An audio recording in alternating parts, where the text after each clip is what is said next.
Hey YouTube, this is your boy Bernard, and today I'm giving you guys tips on how to deal with exam tension. Now, have you been in that situation where you know you have an exam, right? And just the mere thought of that exam gives you palpitations and you're beginning to get tachycardia just thinking about it on your bed at night. Now, in this video, I'll be giving you guys tips on how to, should I say, to a large extent, reduce that feeling. Now, stay with me and please, if you like this video, please like, and if you like this type of content, please subscribe. And yeah, let's get into it. So now the first point is prepare well. Now the main reason why people are tense in the first place is because your preparation levels are not up to par or enough to make you pass. There's a way you will prepare for an exam that you will actually not be scared of failing. There's a way you prepare, you move from the point of I'm scared of failing to the point of I just want to see how much I'm gonna get. Basically, to deal with exam this, this is actually the most important one, but there are other points I'm gonna give. But prepare well. Now, how do you do this? How do you prepare well? Now, basically, one of the best ways to prepare is by, should I say, simulating that test situation. Basically, rehearsing the exam. That's basically it. Have you noticed when people in show business or maybe ballerinas or people that dance, right? Why? The really good dancers, right, when they carry out that dance routines, it's almost flawless. Why? Because they rehearsed that same situation multiple times. Now that's the same thing with preparing. Basically rehearse that same exam situation. If you're doing an OBJ, rehearse, do, if possible, multiple past questions with the same conditions if possible. Maybe you take away distractions, switch off your phone, and you just block out time just to practice, to rehearse. Another way to prepare is by knowing gaps in your knowledge. Now, there's a saying in warfare, it's not the gunshot of the one you heard that kills you. It's the gunshot from the one you didn't hear that actually does the killing. So basically, when you work on those gaps, it helps to ease some of the tension.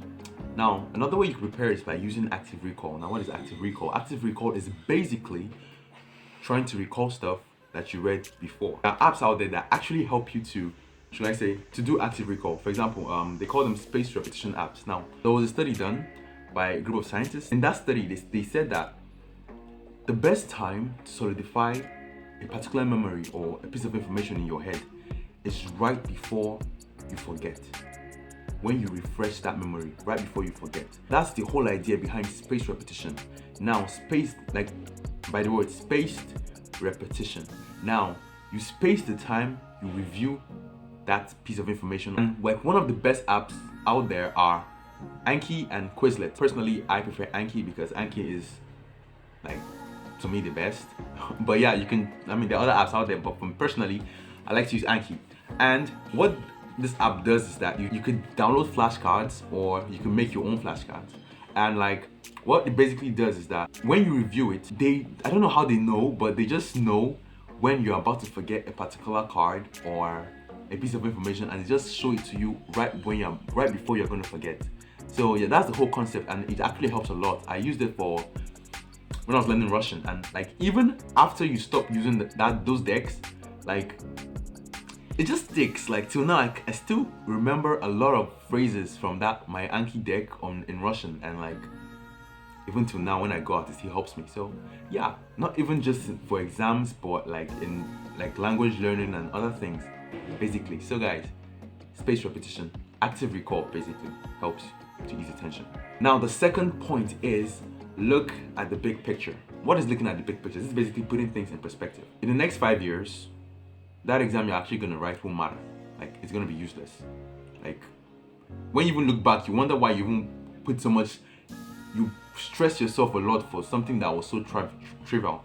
Okay, not that it's trivial or anything. If you fail it, you could actually lose some time or some years in your life. But still, in the grand scheme of things, that exam is quite not as important that it will deprive you of sleep and some other important. Okay, now you should not sleep if you haven't read. But if you've done if you prepared well, putting things in perspective actually helps you to remain calmer and ease the tension.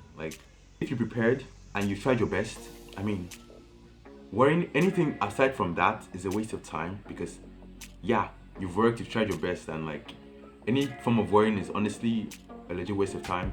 And putting things in perspective helps to ease the tension. Fun fact: when you're stressed, you actually release a hormone called cortisol. Now, what does cortisol do?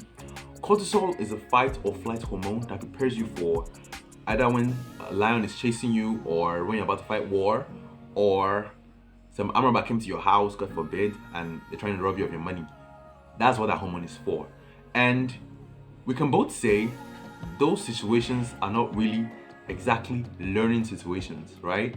They're trying to save your life. So what that hormone basically does is that it prepares you to run away. Like basically, it's a fight or flight hormone. So, and when that hormone is active in your body, it doesn't really give the optimal conditions for your brain to function. So guys, worrying is ineffective. It's a really bad strategy for learning anything. You see, you don't study under stress. Like, you don't. If you feel stressed, sleep, wake up, read. I mean, it's a waste of time studying under stress. So guys, I think it's enough. There's enough ranting for stress and yeah, stuff like that. So guys, put things in perspective. And the third tip is just breathe. Like, I'm not joking right now. Breathe. Like calm breaths, calm inhales, calm exhales. Now this is for when you're about to write the exam. There's some breathing techniques out there that can actually calm your nerves down and like gives you this, should I say, this peace. Yeah, basically. And the fourth tip is prayer. Now I don't know what you believe in, but you can believe in God, you can believe in science, you can believe in nature, you can believe in humans. I mean, whatever you believe in. Personally, I believe in a God, and like I believe in a power beyond me, right? Like, if you get me, like a power beyond what I can do, beyond the physical. Like, I mean, it sounds a bit weird, but yeah, that's what I do believe in. And like when I'm in an exam hall, I just like say, God, I'm about to write this exam. I've tried, please help me.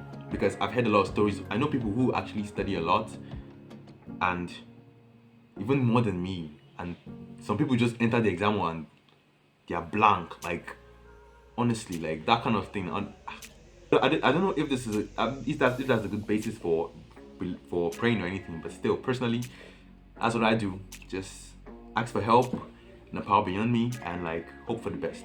So guys, question of the day: if you've ever experienced exam tension in your life, and you have some more tips that could actually help us to ease that tension, please don't hesitate to comment it on the comments. It will be really nice to actually hear from you. And if you like this video, please like, and if you like this type of content, please subscribe, and don't forget to always keep it real. Bye guys, see you on the next video.